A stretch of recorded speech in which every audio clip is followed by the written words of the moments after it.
नमस्कार प्यारे बच्चों, स्वागत है आप सभी लोगों का हमारे YouTube चैनल में। तो देखिए, हम लोगों ने ज्योग्राफी का चैप्टर नंबर 9 शुरू किया है, जिसमें हमारा लेक्चर नंबर 1 ऑलरेडी कंप्लीट हो चुका है। तो लेक्चर नंबर 1 में हमने क्या क्या पढ़ा था, आ जाइए आप लोगों को बताती हूँ। तो मेनली हमने डिस्कस किया था प्रोसेस बेस्ड एनर्जी रिसोर्सेज के बारे में, और फिर हमने क्या देखा था, तो सब्सटेंस बेस्ड एनर्जी रिसोर्सेज। आ जाइए देखते हैं। देखो, ये सारी चीजें मैंने आपको एक्सप्लेन कर दी थी, और फिर हमने ये भी देख लिया था, ये जो दोनों के बीच का बेसिक डिफरेंस है वो हमने समझा था कि सब्सटेंस बेस्ड एनर्जी रिसोर्सेज क्या होते हैं और प्रोसेस बेस्ड एनर्जी रिसोर्सेज क्या होते हैं। अभी इस लेक्चर में हम लोग क्या डिस्कस करने वाले हैं, तो ये जो है ना सब्सटेंस बेस्ड एनर्जी रिसोर्सेज, इसके बारे में हम यहाँ पे समझने वाले हैं। यानी कि वुड, कोल, मिनरल ऑयल, ये सब कुछ हम यहाँ पे पूरा डिटेल में स्टडी करने वाले हैं। ठीक है, तो ये लेक्चर में हमारा मेन टॉपिक यही रहेगा। इसके अलावा ये वाला जो टॉपिक है ना स्टूडेंट्स, इसको हम लोग नेक्स्ट वीडियो में डिस्कस करेंगे। यानी कि इस चैप्टर के लिए मैं आप लोग को 3 वीडियोज प्रोवाइड करने वाली हूँ, जिसमें से पहला वीडियो ऑलरेडी मैंने दे दिया है। अभी ये हमारा दूसरा वीडियो है, इसके बाद एक और वीडियो आएगा जिसमें पूरा चैप्टर जो है आपका कंप्लीट हो जाएगा। ठीक है, तो चलो फिर शुरू करते हैं। सब लोग रेडी हो ना? आ जाओ, समझते हैं। बहुत आराम से हम लोग पढ़ेंगे सारी चीज़ों को, और काफ़ी ये इंटरेस्टिंग है। देखिए, जैसे यहाँ पर पहले हम थोड़ा ये पिक्चर्स को समझ लेते हैं। तो देखिएगा इस पिक्चर में क्या हो रहा है, बताओ जल्दी से। तो यहाँ पर देखो, इन्होंने इसके अंदर क्या डलाया, मतलब क्या जलाया है चूल्हे के अंदर, तो लकड़ी जलाया है ना। और लकड़ी की मदद से कौन सी एनर्जी प्रोड्यूस हो रही है, तो हीट एनर्जी प्रोड्यूस हो रही है। यानी ये जो वुड है ना, ये भी क्या है, ये है सोर्स ऑफ एनर्जी, राइट। चलो अब हम यहाँ पे आगे बढ़ते हैं। देखो यहाँ पे क्या हो रहा है, ये अंकल जी क्या कर रहे हैं, ये भुट्टा पका रहे हैं। अच्छा, किस पे पका रहे हैं? इस पे नहीं पका रहे, इस पे पका रहे। देखो ये रहा इनका अंगीठी, है ना। ये क्या है बच्चों? अंगीठी है, जिसके अंदर क्या डाला हुआ है, तो इसके अंदर ना कोल डाला हुआ है, यानी कि कोयला काला काला होता है जो इसके अंदर डाला गया है, जिसकी मदद से ये जो भुट्टा है ना वो पक रहा है, समझे। तो यहाँ से भी कौन सी एनर्जी जनरेट हो रही है? हीट एनर्जी ही जनरेट हो रही है। तो देखो यहाँ पर ऊपर हमने किसका यूज किया था बच्चों? ऊपर हमने वुड का यूज किया था, और यहाँ पर हमने किसका यूज किया हीट को प्रोड्यूस करने के लिए? तो कोल का यूज किया। ठीक, चलो जी अब देख लेते हैं ये आंटी जी क्या कर रही है। तो ये आंटी जी खाना बना रही है। ठीक, क्या बना रही है? तो देखिएगा कुछ बना रही होंगी। देखो यहाँ पे ये चकला बेलन लिया है, यानी कि रोटी बना रही होंगी, लेकिन इससे रोटी बनाएंगे। ठीक है, चलो कुछ भी बनाती हूँ, हमारा मेन टॉपिक तो हीट को समझना है। तो देखिएगा यहाँ पर इसके अंदर क्या डाला गया है, मिट्टी का तेल, यानी कि केरोसिन। देखो केरोसिन बोलते हैं मिट्टी के तेल को, जो इन्होंने इसमें डाला है, तब जाके यहाँ से ये जो स्टोव है वो जल पा रहा है और इनका खाना पक रहा है। तो देखो यहाँ पर हमने हीट को जनरेट करने के लिए किसका यूज किया, तो केरोसिन का यूज किया, राइट। देखो हर जगह हीट है, लेकिन उसको जनरेट करने के जो माध्यम है वो सब अलग अलग है।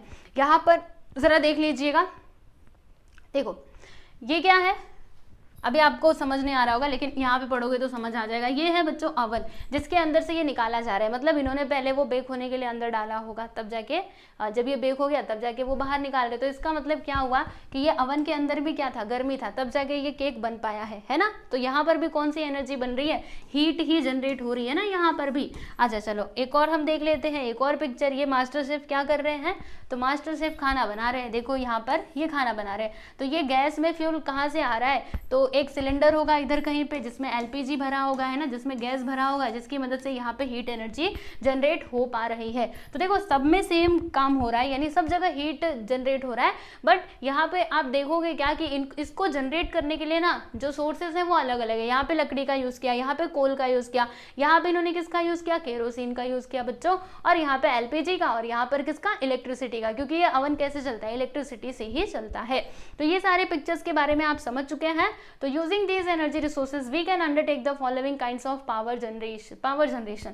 देखो बच्चों यहाँ पे ना कुछ पावर जनरेशन दिए गए हैं। तो ये जो सारी चीजें आप देख रहे हो, जैसे कि hydel power, thermal power, atomic power, geothermal power etcetera, ये सब हम कहाँ पर पढ़ेंगे, जब प्रोसेस बेस्ड एनर्जी रिसोर्सेज पढ़ेंगे ना, तब हम वहां पर इसको देखेंगे। ठीक है, तो चलो अभी हम हमारे मेन टॉपिक पे चलते हैं स्टूडेंट्स। ये हमारा मेन टॉपिक है, कौन सा मेन टॉपिक है, ये substance based energy resources. Okay, जिसमें सबसे पहला हमें पढ़ना है वुड के बारे में। तो वुड की मदद से क्या किया जाता है, एनर्जी को प्रोड्यूस किया जाता है। कैसे, उसको जलाकर। देखो जी यहाँ पर आंटी जी ने क्या किया है, आंटी जी ने चूल्हे में ये लकड़ी लगाई और तब जाके आग जलाया, आग जल रहा है, इनका रोटी बन रहा है, राइट। तो देखिए यहाँ पर सुन लीजिए, in villages would is used on a large scale for cooking on earthen stove. यानी कि गांव में क्या होता है कि वुड का यूज किया जाता है, किस लिए यूज किया जाता है, तो खाना बनाने के लिए यूज किया जाता है। और मिट्टी का चूल्हा होता है जिसमें जिसकी मदद से खाना बनाया जाता है, आप देख सकते हो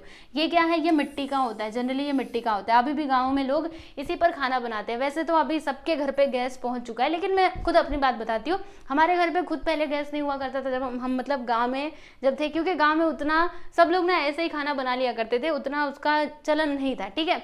तो हुआ क्या, अब ना हर जगह गैस आ चुका है, गांव में भी हमारे गैस आ चुका है, लेकिन पहले नहीं था। तो पहले ना हमारी मम्मी ये सब लोग ना इसी पर खाना बनाया करते थे, इसी पर, ठीक है।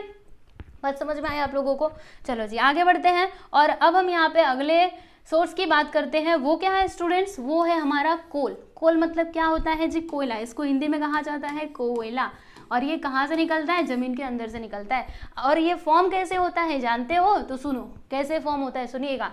देखो, plant and animals remains got buried due to earthen movement. जैसे कि अर्थ में ना लगातार मूवमेंट्स होते रहते हैं। आप बोलेंगे मूवमेंट्स होता है तो हमको दिखाई क्यों नहीं देता, मतलब वो धीरे धीरे इतना स्लो होते हैं कि आप उसको नहीं देख पाओगे, ठीक है।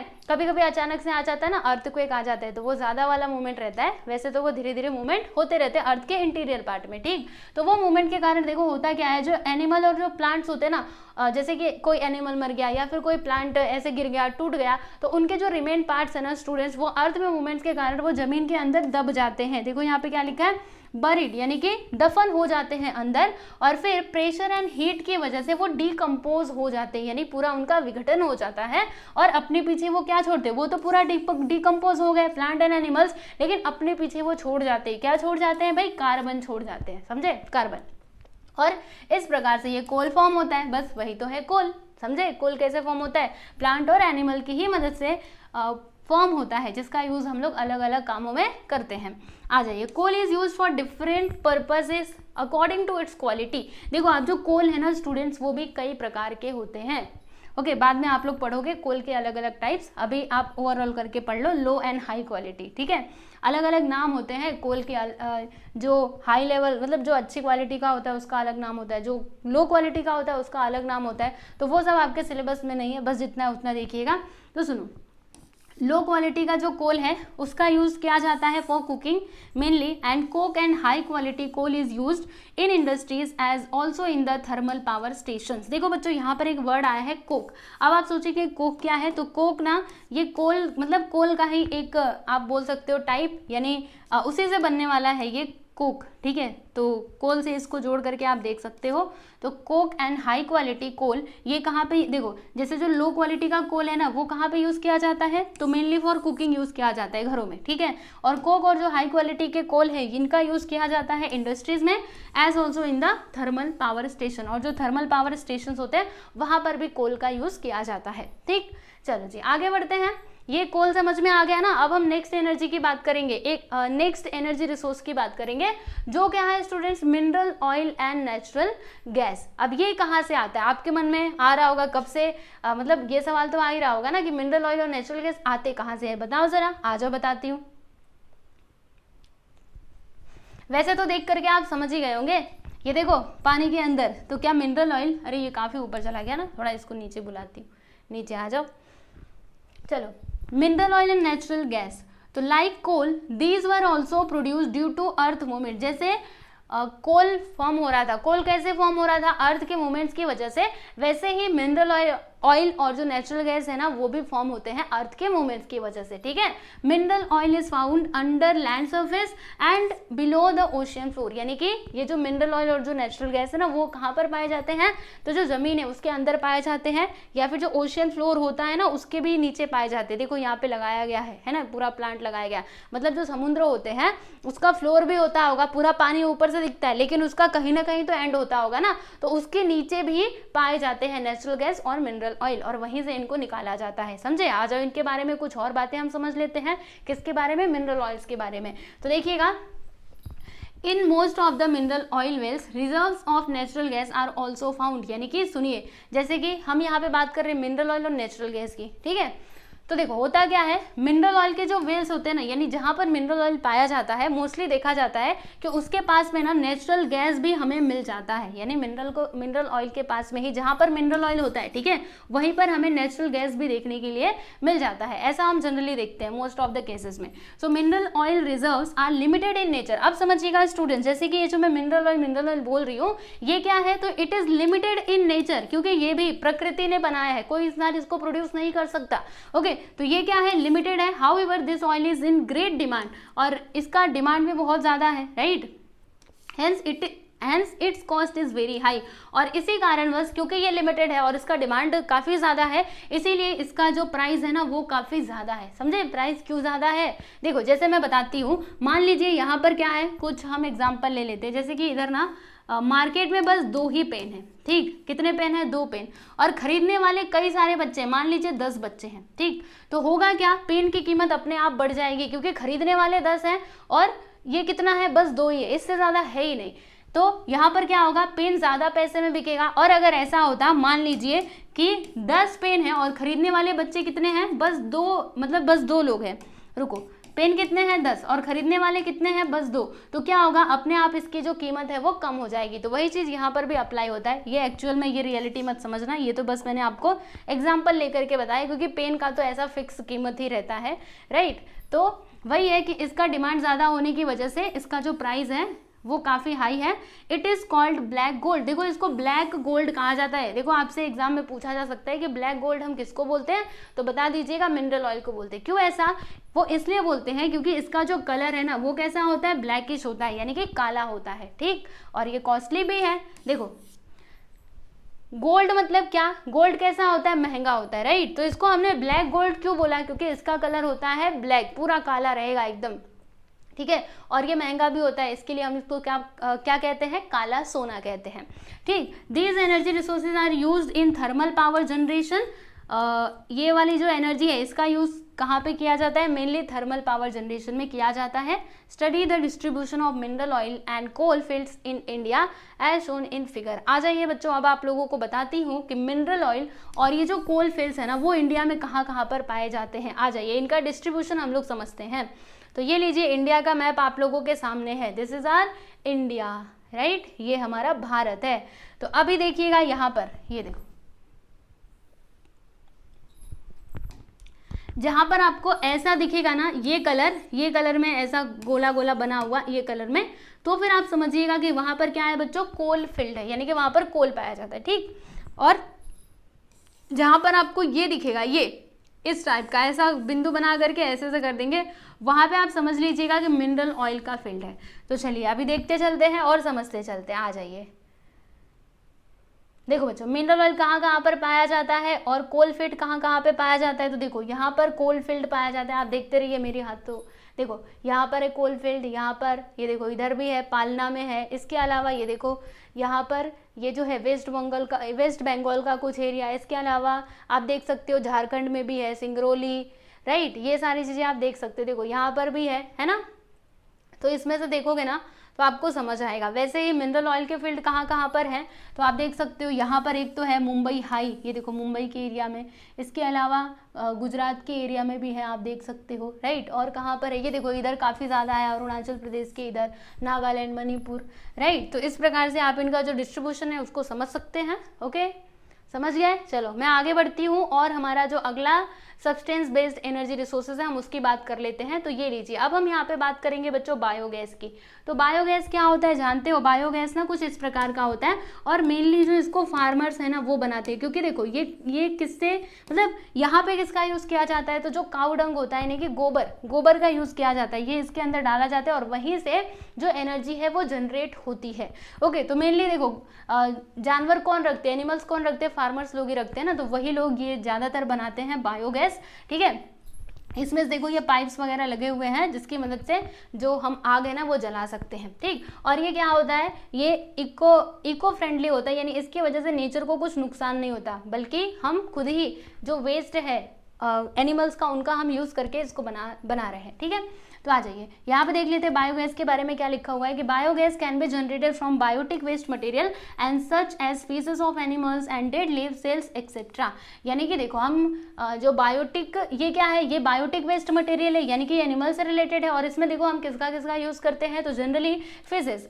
इसका मतलब क्या हुआ कि वो जो ये होते हैं ना एनिमल्स लोग, तो उनका जो वेस्ट होता है यानी कि काऊ डंग वगैरह, तो उनका हम यूज़ कर लेते हैं। इसके अलावा डेड लीव्स यानी जो पत्तियां होती हैं और जो सेल्स होते हैं छिलके वगैरह, उनका यूज़ करके ये एनर्जी को जनरेट किया जाता है। This energy can be used for domestic needs such as cooking, heating water, lighting lamps etcetera. यानी कि ये वाली जो एनर्जी है इनका हम किस किस लिए यूज़ कर सकते हैं, तो जनरली डोमेस्टिक यूज़ के लिए, यानी जो हमारी घरेलू नीड है एनर्जी की, उसका हम यूज़ कर, मतलब उसलिए हम उसका यूज़ कर सकते हैं। जैसे कि कुकिंग के लिए कर सकते हैं, हीटिंग के लिए कर सकते हैं, इसके अलावा water, lighting, lamp, right. Some farmers have raised biogas plants in their own yards to cater to their domestic needs. यानी कि कुछ किसानों ने क्या किया है कि अपने घर के ही यार्ड में, यानी उनके घर का जो अहाता है, मतलब जो खाली जगह है, वहाँ पर उन्होंने ये बायोगैस प्लांट लगाया हुआ है, जिसकी मदद से वो अपनी एनर्जी की जो उनकी नीड है उसको पूरा करते हैं। ठीक, कौन पूरा करते हैं, तो फार्मर्स पूरा करते हैं। ओके बच्चों, तो ये था बायोगैस के बारे में। आई होप आप लोग को समझ में आ गया होगा।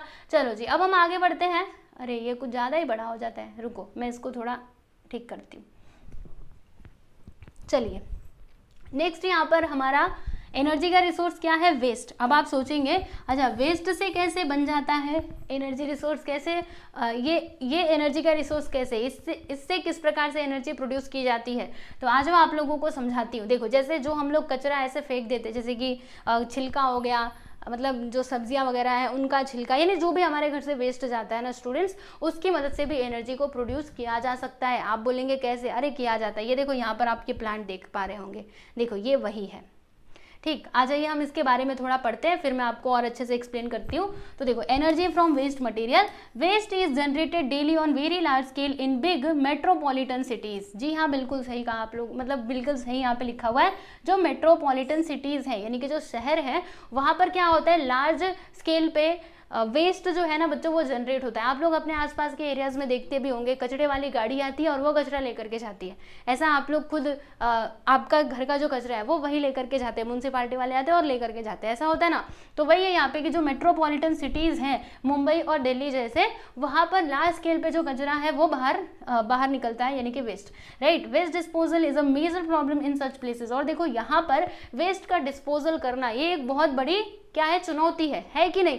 सोचो ना आप, रोज रोज अगर पूरा ट्रक भर भर के कचरा निकलेगा तो उसको हम कहाँ पे रखते जाएंगे, एक जगह रखते जाएंगे तो क्या होगा, पूरा एक पहाड़ बन जाएगा, है ना। तो उसको अच्छे से डिकम्पोज करवाना, उसका सही तरीके से यूज कर पाना, ये बहुत जरूरी है। ओके, अगर हम ऐसे ही कचरे को फेंकते रहेंगे, फेंकते रहो, तो क्या होगा, एक दिन पूरा कूड़े का ढेर लग जाएगा, राइट। तो उसको डिस्पोजल, मतलब उसको क्या करना, डिकम्पोज करना, ये एक बहुत ही मेजर चैलेंज है इन मेट्रोपॉलिटन सिटीज में, right. So this waste can be segregated to use the biotic component to generate gas. अब देखिएगा क्या किया जाता है इसका, तो ये जो वेस्ट हम लोग ऐसे फेंक देते हैं तो उसको ना सेग्रीगेट किया जाता है, यानी कि अलग किया जाता है। और जो बायोटिक कंपोनेंट होते हैं, यानी कि कोई छिलका हो गया, कोई सब्जियां खराब हो गई, ठीक है, यानी जो भी एनिमल से रिलेटेड चीज़ें होती हैं, उनसे गैस जनरेट किया जाता है, right. And this gas can then be use to generate power. और ये जो गैस है, गैस जनरेट होता है, जिसका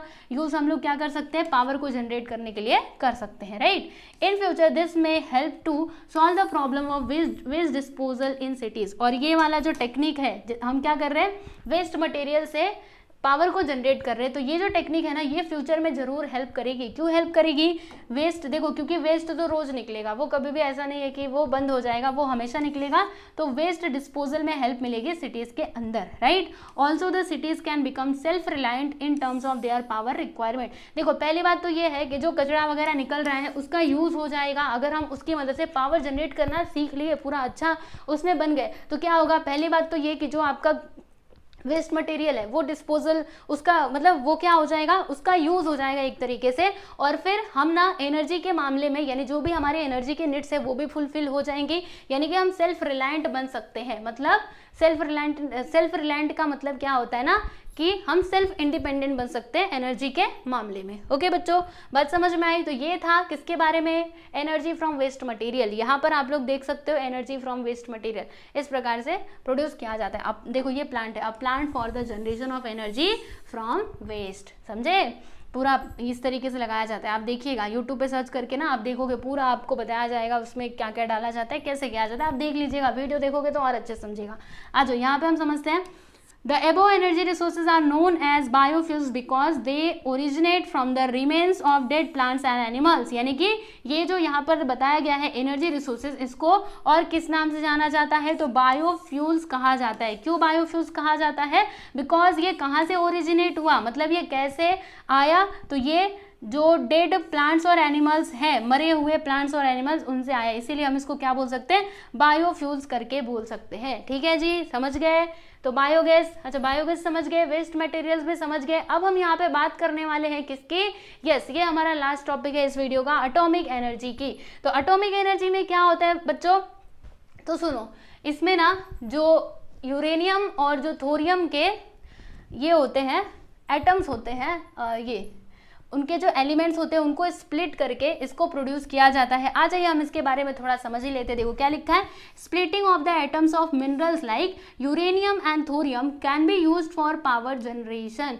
यानी कि देखो ये जो यूरेनियम मतलब मिनरल जैसे कि यूरेनियम और जो थोरियम होते हैं ना, इनको स्प्लिट करके क्या किया जाता है, पावर जनरेट किया जाता है, राइट। और इस प्रोसेस में देखिएगा, in this process using very small quantities of minerals energy can be generated on a very large scale. यानी इसमें क्या होता है, जैसे जब हम ये एटॉमिक एनर्जी की बात करते हैं, देखो जैसे इसमें हमने क्या देखा था, यहाँ पर आपको ज़्यादा मात्रा में सब कुछ डालना पड़ेगा इसके अंदर, तब जाके आपको एनर्जी मिल पाएगी। लेकिन इसमें क्या होता है, हम लोग थोड़ी सी मात्रा में बहुत सारी एनर्जी जनरेट कर सकते हैं। तो देखो यहाँ पर क्या बताया गया है कि स्मॉल क्वांटिटीज ऑफ मिनरल्स की मदद से हम लोग लार्ज स्केल पे जो एनर्जी है ना उसको प्रोड्यूस कर सकते हैं, ठीक। और देखो only few countries in the world like India, USA, Russia, France, Japan use atomic energy. तो देखो एटॉमिक एनर्जी का यूज बहुत ही कम देश अभी तक कर रहे हैं। तो कौन कौन कर रहे हैं, पहली बात तो इंडिया, हमारा भारत देश कर रहा है। इसके अलावा USA, Russia, France, Japan use atomic energy, right. देखो एटॉमिक एनर्जी मतलब एटॉमिक का नाम सुनते ही आपके मन में वो बम आता होगा कि जो बॉम्ब ब्लास्ट होते हैं वो सब, लेकिन वो ऐसा नहीं है। इसका क्या यूज है स्टूडेंट्स, इसकी मदद से हम लोग पावर को जनरेट भी कर सकते हैं, समझे। तो एटम का नाम आते हैं उस साइड मत जाना, इधर भी थोड़ा एक बार सोच लीजिएगा कि इसकी मदद से पावर को भी जनरेट किया जा सकता है और एनर्जी को प्रोड्यूस किया जा सकता है, ठीक है। चलो जी, ये बात आप लोगों को समझ में आ गई। आप यहाँ पे देख सकते हो ये क्या है, ये है एटॉमिक पावर जनरेशन प्लांट। यहाँ से एटॉमिक पावर जनरेट होगा। देखो बड़ी बड़ी यहाँ पे ये सब बनाए गए हैं मिल्स वगैरह, और इसकी मदद से जनरेट होगा एनर्जी, राइट। तो यहाँ पर हमारा सब्सटेंस बेस्ड एनर्जी जो है वो होता है कंप्लीट। यहाँ पर हमने किसके किसके बारे में पढ़ा स्टूडेंट्स, तो यहाँ पर हमने कोल देखा, वुड देखा, और क्या देखा, कोल देखा, वुड देखा, और हमने मिनरल ऑयल और नेचुरल गैस के बारे में समझा। इसके अलावा हमने यहाँ पे बायोगैस के बारे में समझा, और फिर हमने देखा था कि एनर्जी फ्रॉम वेस्ट मटेरियल से कैसे एनर्जी बनाया जा सकता है, और यहाँ पे एटॉमिक एनर्जी भी हमने देख लिया, ठीक है। अभी देखो नेक्स्ट वीडियो में हम लोग क्या समझने वाले हैं, तो प्रोसेस बेस्ड एनर्जी के बारे में हम लोग समझेंगे कि प्रोसेस बेस्ड एनर्जी के अंदर प्रोसेस बेस्ड एनर्जी रिसोर्सेज, इसमें कौन कौन से चीज़ें आती हैं वो सारी चीज़ें हम समझेंगे, ठीक है। तो इसकी एक झलक आप देख सकते हो। देखो पानी से भी इलेक्ट्रिसिटी प्रोड्यूस किया जाता है, कैसे किया जाता है नेक्स्ट लेक्चर में बताऊंगी पूरा अच्छे से डायग्राम वगैरह बना करके, ठीक। अच्छा ये मेन इंपॉर्टेंट, हाँ इसको भी ज़रा देख लीजिएगा, डू यू नो, इसको हम देख लेते हैं एक बार। देखो क्या बताया गया है कि नाउ डेज यानी कि आपके टाइम पे electricity can be transmitted to a distance of 800 kilometre from the power generation centre without any transmission loss. यानी कि हम क्या कर सकते हैं कि जो पावर जनरेशन सेंटर होते हैं वहां से लगभग 800 किलोमीटर दूर तक हम लोग पावर सप्लाई कर सकते हैं विदाउट एनी लॉस, राइट।